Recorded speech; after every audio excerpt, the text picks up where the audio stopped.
யுத்தத்துக்கு போகணும். நீ போகல அப்படின்னா நானே உன்னை வதம் பண்ணிடுவேன். அதனால் நீ போயிடு, ராமனோட யுத்தம் போய் பண்ணுன்னு. கும்பகர்ணன் நினச்சான், எப்படியோ யுத்தம்னு நிச்சயமாகிடுது, நிறைய பேர் ஏற்கனவே போயிட்டா, நாளைக்கு நம்மளை போக சொல்ல போகிறான். இப்போ கடைசியாக ஒரு வார்த்தை சொல்லிட்டான், நீ என்னுடைய உபதேசம் கேட்கறதுக்காக நான் வரல, யுத்தத்துக்கு நீ போய்தான் ஆகணும், ராமனோட நீ யுத்தம் பண்ணி தான் ஆகணும், போறியா போலையா, போகலைன்னா நானே உன்னை வதம் பண்ணிடுவேன்னு சொல்லிட்டான். அதனால் நமக்கு வதம் சர்வதா வதம்னு தெரிஞ்சு போயிடுத்து. இனிமேல் இந்த உலகத்தில் வாழறதுக்கு நமக்கு சக்தி இல்லை, இருக்க முடியாது, விதி அதுதான் போல இருக்கு. ஆனால் அந்த மாதிரி இருக்கக்கூடிய பட்சத்தில் நம்ம போகலைன்னா இவன் குருட போகிறான், போனால் ராமன் குருட போகிறான். ராமனுடைய பானத்துலேருந்து நம்ம மீறி வர முடியாது.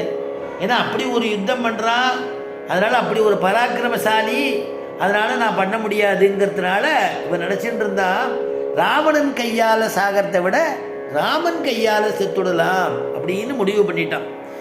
அதனால் நம்ம போயிடுவோம் அப்படின்னு அவன் இடத்துல உத்தரவு வாங்கிட்டான். அவனுக்கு விசேஷமாக மாலையெல்லாம் போட்டு ராவணன் கும்பகர்ணனை அனுப்பிக்கிறான். கும்பகர்ணன் கிளம்பின உடனே துஷ்டகுணங்கள்லாம் தெரியறதுங்கிறார். துஷ்டகுணங்கள் தெரியறது இவனுக்கே தெரியறது, ராவணனுக்கும் தெரியறது. யுத்தத்துக்கு போய்தானே ஆகணும், அதனால் கிளம்பிட்டான். ரத்தினங்கள்னால ஆன ஒரு மாலையம், பொண்ணில் பதிச்சு ரத்தினங்கள் பதிச்சிருக்கு, தங்கத்தில் ரத்தினம் பதிச்சதான ஹாரம். அந்த ஹாரத்தை போட்டு ஒரு வாசனை புஷ்ப மாலையை போட்டு அனுப்புகிறான். கும்பகர்ணன் கும்பகர்ணனும் அவன் யுத்தம்னு ஆன உடனே மனசை திடப்படுத்திட்டு பக்குவப்படுத்திட்டு வீர கர்ஜனை பண்ணிட்டு கிளம்புறான். அங்கேருந்து கர்ஜனை பண்ணிட்டு கிளம்புறான். கிளம்பி புறப்பட்டான், தைரியமாக போர்க்களத்துக்கு போயிட்டான். கும்பகர்ணன் நுழைஞ்ச உடனே சுக்ரீவன் இவனை பார்த்த உடனேயே என்ன பண்ணா, வானரங்கள்லாம் பாதி வானரங்களை பார்த்து இவனுடைய திருமேனி இவனுடைய உடம்பை பார்த்த உடனே ஓடி ஒழியிறது. சுக்ரீவன் என்ன பண்ணுறான், பெரிய ஒரு மலை, அந்த மலையை பிடுங்கி பர்வதத்தை பிடுங்கி தூக்கி அவனுடைய கும்பகர்ணனுடைய மார்பில் எரியிறான். அது என்ன, மார்பில் பட்டு சுக்குநூறாக போய் விழுறது, பொடி பொடியாக மண் மாதிரி விழுறது. அதனால் ஒன்றும் பண்ண முடியல. ராட்சசர்கள்லாம் என்ன பண்ணுறா, சாமானியமானவர்கள்ல இவெல்லாம் எங்கள் குருநாதர் சொல்லுவார், அவன் கும்பகர்ணன் அப்படின்னா கூட கும்பகர்ணனோ ராவணனோ இந்திரஜித்தோ எல்லாரும் சாமானியமான சாதாரண ராட்சசால் இல்லை, அவெல்லாம் ரொம்ப மகா வீரம் பொருந்தியவா. ராமனுக்கே அந்த மாதிரி வீரம் பொருந்தியவனோட சண்டை போட்டால் தான் அவனுக்கு பெருமை. அதனால் ஒரு வீரன் மற்றொரு வீரனோட சண்டை போடணும், ஒரு வீரன் ஒரு கோழையோடு சண்டை போட முடியாது. அவ்வளவு பலபராக்கிரமம் உடையவர்கள் அந்த இலங்கையில் இருக்கக்கூடிய ராட்சசர்கள்னா எல்லா தேவதைகளும் நடுங்கரா, யாருமே கிட்டக்க போக முடியாத இடமா இருக்கு. தேவதைகள்லாம் ராவணனுக்கு இட்ட வேலை செய்கிறா. இவன் சந்திரன் கொடை பிடிக்கிறான், வாயு தேவன் வாசலை கூட்டுறான், புஷ்ஷுன்னு காத்தடிக்கிறான், வாசலை கூட்டுறான். வருணன் பயந்துட்டு மழை ஜலத்தடிக்கிறான் கோலம் போடுறதுக்கு.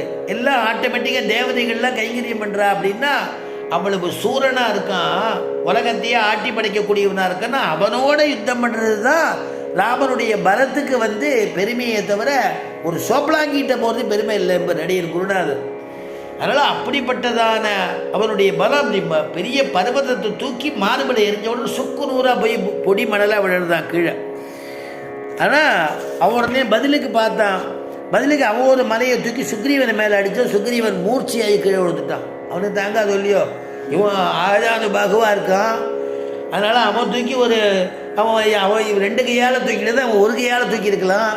தூக்கி போட்டால் பொறுமையை சட்னி ஆகாமல் நல்லபடியாக மூர்ச்சி ஆகிட்டான். மூர்ச்சியாகி கொஞ்ச நாள் கழித்து தெளிஞ்சு என்ன நடந்ததுன்னு அவன் உணர்ந்தா. அவன் பார்த்தா அப்போ தான் ஒரு அடியாக வச்சு நான் போயின்னு இருக்கான். கும்பகர்ணம் நடந்து போயின்னு இருக்கான். உடனே என்ன பண்ணால் கிடுகிடுன்னு அவன் மேலே தாவி காதை கடித்து மூக்கை கடித்து அந்த மாதிரிலாம் பண்ணிவிட்டு உடனே பயந்துட்டு போய் ராமன் இடத்துல ஓடி போய் கும்பகர்ணன்னு பேரான், பெருசாக ஆகிருதி பெருசாக இருக்குது, வந்திருக்கான், சண்டைக்கு வந்துட்டுருக்கான், என்னை வடிச்சுட்டான், என்னை வானராடெலாம் பயந்து ஓடி ஒழிகிறா, நீங்கள் தான் ரட்சிக்கணும் அப்படின்னோட ராமபிரானே யுத்தத்துக்கு வந்துட்டேன் கும்பகர்ணனோட. கும்பகர்ணனுக்கு யுத்தத்துக்கு ராமன் பானத்தெல்லாம் பிரயோகிக்கிறார், விளையாட்டாக பிரயோகிக்கிறார். ஆனால் எல்லா பானமும் அவன்கிட்ட மேலே பட்டு கீழே விழுறது அந்த மாதிரி இருக்குது. ஏன்னா சாமானிய பானம் தான் பிரயோகித்தார் ராமன் விளையாட்டா. அதை எழுதுகிறா, 7 சால விருட்சத்தை சாட்சதான ராமனுடைய பானம் கும்பகர்ணன் ஒன்று பண்ண முடியலையா. கும்பகர்ணன் மேலே பட்டு கீழே விழுறான். அவன் ஏதோ ஒரு கம்பு குச்சி மேலே விழுந்த மாதிரி தட்டி விட்டுட்டு அவன் பாட்டுக்கு அப்படியே இருக்கான். கும்பகர்ணன் என்ன பண்ணா, உடனே ராமா